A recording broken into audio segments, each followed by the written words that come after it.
Okay, day 7 of Wimbledon, and I actually forgot, as I do every year, that the first Sunday of the tournament is kind of a rest day. Nothing happens. So, on the last video, I was talking about watching the highlight show today, but there wasn't one because there was no play. So, what I did instead was I managed to find a copy of the documentary that I wanted to find and watch again.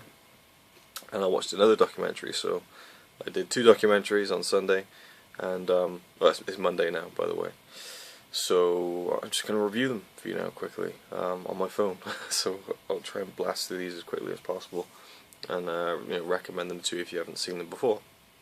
The first one was released in 2011, and it's called 125 Years of Wimbledon. You Cannot Be Serious. It's an hour-long look at the whole history of Wimbledon, like dating back 125 years, literally.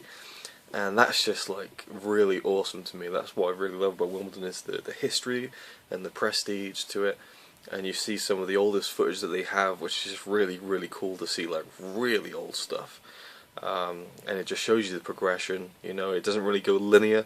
It jumps back and forth, and it shows you, like significant moments in the tournament's history, significant players who have had a lot of success at Wimbledon, like Pete Sampras, for example.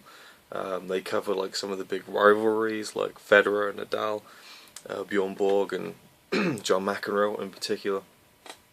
They focus on their kind of classic matches. Even the women as well, like Billie Jean King, Martina Navratilova, Novotná, her story of losing and then winning a few years later. And it's really just a brilliantly well-made documentary. Kind of tugs at your heartstrings a little. Some really emotional moments, some really fun moments, and yeah, it's just an amazing documentary. I love it. I've probably seen it about 3 or 4 times now, I think, since it was released 2 years ago.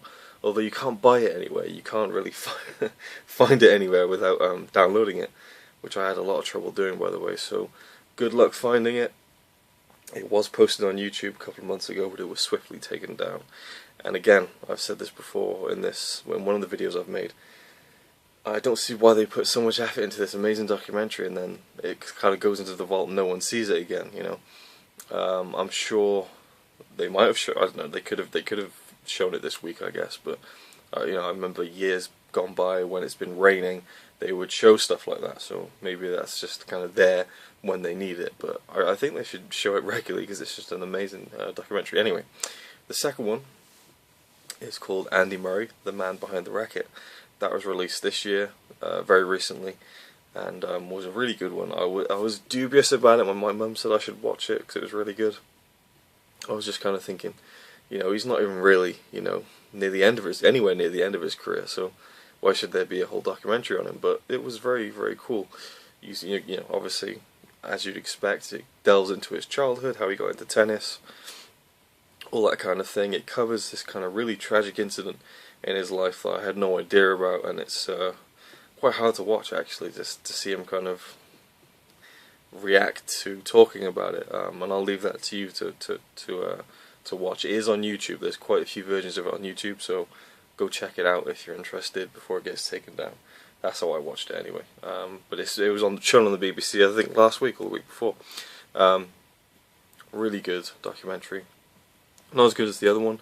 But it's cool to see it more focused on one kind of person, one aspect of the game, of tennis, and gives me a newer appreciation for Andy Murray, I think, because a lot of the times I do just cheer for him because he's British and Scottish even. I have ties to Scotland in my family, but yeah, so it's really good, and covers, of course, the fact that he got to the final of Wimbledon last year and lost. And how, him kind of crying at the end of that really kind of, it took that for people to kind of latch onto him a bit more and see him come out of his shell a bit more, because he's quite a reserved kind of guy, very guarded and stuff.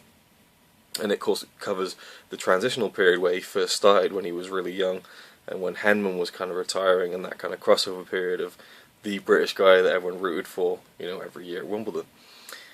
And then it covered him winning the Olympic gold in July, and I think it was July, It was a few weeks after Wimbledon last year anyway, and winning his first Grand Slam, the US Open, which I didn't even know about, so I really should keep up with these things. But yeah, that's what I did on the Sunday. Watched 2 awesome documentaries, highly recommend both of them.